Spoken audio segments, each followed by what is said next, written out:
How you doing, good sir? Hey, how's it going? Good to see you, man. Oh, Good to see you. it's good to see you too. I did see Nope, so I actually just watched Black Phone. Okay, I Yeah, saw it. so it was a decent movie, but it wasn't as scary as I thought it was gonna be. So, but it Yeah, was it was good. It was good. yeah. To me, it's mostly kind of trippy, odd than it was scary, which I prefer anyway. Because sometimes I think I want a scary movie until I'm sitting in front of one, and then I'm like, do I want this in my mind? Yeah, I mean, lately, like some of the ones I've seen, like I saw that movie X as well, and that wasn't scary either. The one with the porno, Oh, okay. I want to see that. I they're want to see filming that. a porn. It's entertaining. And I know the quality of the horror movies. They're not as scary as, and I easily get scared. But I mean, it was good, but But it you know didn't what? scare me. It's really subjective. It depends on what you consider scary. Like, I don't think stuff is scary until you start getting the devil and stuff into it and possession. To me, that's scary. If it's like something like kind of creepy, yeah, like a monster like Jason or Freddy, that's not scary to me. Yeah, But the devil and possession and stuff like that, or yeah, it depends. Yeah, then I have a problem. Then it's like, yeah, okay, then I don't like playing like yeah. that. No, I see what you're saying. Yeah, for example, that one movie Midsommar Oh, is don't tell me that's about it. it's not scary, but it lingers with you. At least for Yeah, me, it's haunting, and it just and it. that's what I'm afraid of, like that and Hereditary. I didn't see it yet. Oh man, You know, and I don't think there's any ghost or devil in that, but it just seems hella creepy, and I don't know if I want that on me. yeah, it's too close to because I'm when it comes to things with the devil and it's too close to that, like Exorcist. It's just too close. So I watched some of it, and I couldn't keep Oh watching. wow. It just was like it's too close to home for me in terms Okay. of my own religious beliefs and all that stuff. So Yeah, some of that stuff just be kind of off kilter, and I'm just like, did you ever see that movie? I think it was with Jennifer Lawrence. It's called Mother. I've been meaning to see that. I just haven't gotten around to it. That wasn't scary, but it was disturbing. Okay. And it's almost as far as I would like to go with that kind of thing, where it had something else about it that I was like, okay, when I think of it like this, then it makes it kind of neat. Versus if I didn't relate it to something, it'd probably be just hella off kilter and creepy. And so, since I realized it was kind of like a metaphor for something, even though it was disturbing, I felt better about it for some reason. Okay. But I definitely need to check that out for yeah, sure. we still gotta do our conversation about nocturnal animals. We still This gotta do that. that's another one that I can put on my podcast. Do you subscribe to Hulu? No, what's on Hulu? Well, it might be the next one I'm gonna do a review on. It's a TV show called The Bear, basically about a restaurant owner. It's a regular TV series, but it's a restaurant owner, and it kind of shows the perspective of like running a restaurant. It's Mhm. not like a high-end restaurant. It's like a regular, like Yeah. sandwich type restaurant, but the way they portray running a restaurant, it's literally like the amount of hours and you basically don't have a life anymore because you're just working like crazy just to barely make ends meet, like at a restaurant, even a restaurant that's relatively doing well, like you Yeah. still are killing yourself. And if there's a way you could see it, you definitely should see that. It's a good show. I wanted to check it out. I remember seeing the trailer for it and it looks interesting, but I have access to get to it. So, how far along are you on it? I finished the first season. How many episodes is it? I think it's close to 10. I can't remember. It's literally like seamless where I was just binging it over one weekend, and Is each it? episode, when it gets to the next episode, it's almost seamless. Like usually in some of the TV shows, there's like a break, so in the next. But this one just kind of just ran through, and I didn't even realize where one episode started and one ended.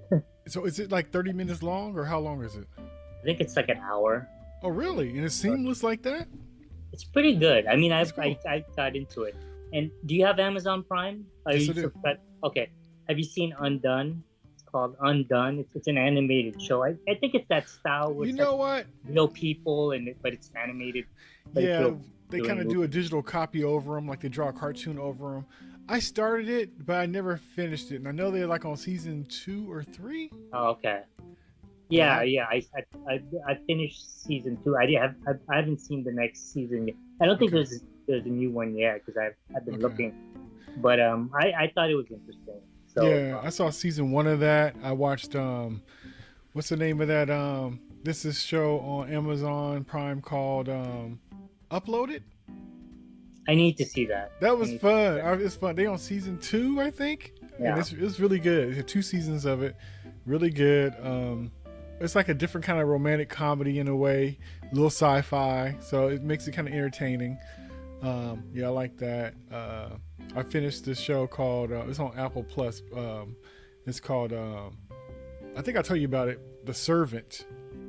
Yeah, I started watching. I need to finish that. I It's started watching it, but it's good. But for some reason, I just stopped watching it. Not because I didn't want to, but yeah. I just got distracted by other stuff. I binged the last season 3 of it last weekend. Boy, that is so good. I don't know if It people have was been getting, watching it or not, but it's good. it's good, but I stopped watching partly because the guy, the friend, the one in Harry Potter, Hmm. I was getting worried because the way, usually like stereotypically, there's always that one friend that is trying to warn you about this stuff. And so I was like worried that something's going to happen to him. Because the way at one point in the season, he was like trying to be supportive, but at the same time, he was kind of being dismissive of that servant girl.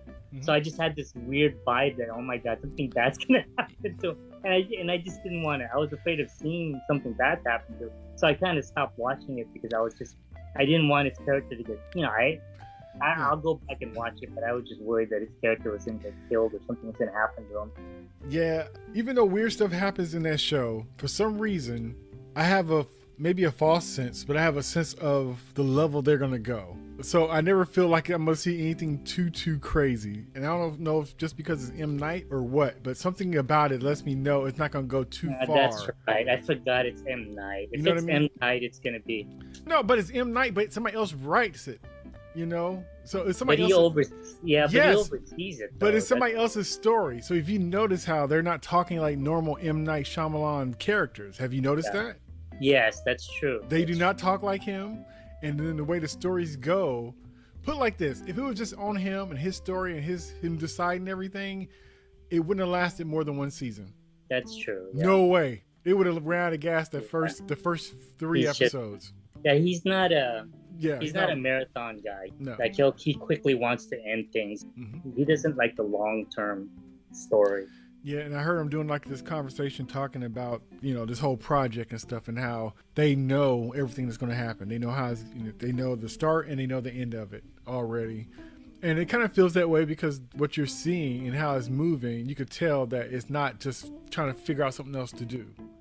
Okay. Yeah. No, I mean, it's definitely, I have to finish it. It's definitely a good show because the characters are just so worky. They just don't, and the marriage is not a conventional marriage. There's almost like this weird thing where the characters, the husband and wife, it's like they have secrets that they don't want to tell each other type of thing. It seems like it's that kind of a marriage or things that they don't want to talk about. Yeah, because you could tell that they feel like their relationship is probably more fragile than they like to put on. And so they kind of know that there's certain things that they don't want to cross because it might mean something else if the other person knows it about them. And funny that you said that because that kind of plays into the show later on. Okay. But I noticed that about and I think that's why Apple TV is intriguing because they're good at like all of the shows. I haven't watched all the shows, but even the way that they present the shows in terms of like the way the layout, when you go into Apple TV to look up the shows, they make it very presentable, like it's very appealing. The way that the layout and everything about the show, even if it's a show you don't want to watch, right? Notice when I scroll through, it's like it looks aesthetically pleasing, like that I want to kind of explore. It definitely have like a prestige to it. It's almost like if you're going to an independent movie like Cannes Studio and this is our presentation for the festival. They don't have a lot of shows yet, but what they do have, they try to package it in a nice package to make it aesthetically pleasing. I would say that they're kind of like almost on par with, in terms of ranking for the streaming, I would say HBO Max is the number one in terms of packaging, and all of the content they have is just high quality. Like when you watch it, Yeah. the shows are going to be very good. Like, there isn't a show on HBO Max that's going to be totally awful. But they have so much content, and a lot of that content is already vetted because most of it is already successful movies and stuff. You know, and they're also like a studio that's been around for a long time, so they just have a crazy catalog where they would have more hits than misses.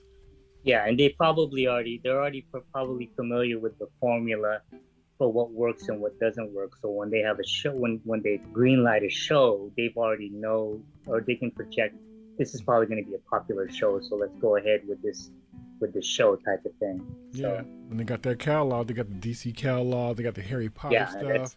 They got just all the Warner Brothers. So they got all that stuff versus Apple TV. They kind of got personalities. They got stars. Yeah. Like, let's bring Chris Evans in here and give him his show. Let's give Jason Momoa. Let's give him his show.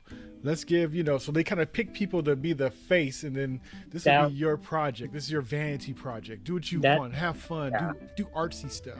If I were submitting a script, I would, like, a first series, I would love to get it on Apple. If we can get it on Apple TV, man, that would be so awesome.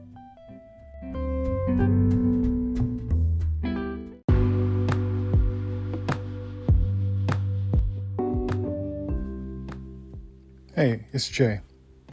If you enjoyed my conversation with Joselito, check out our conversations where we talked about the movie The Norseman, Everything Everywhere All at Once, as well as the latest Dune movie.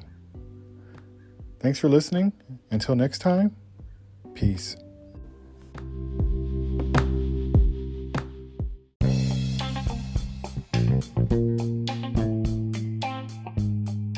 Thanks for listening, and please like and subscribe.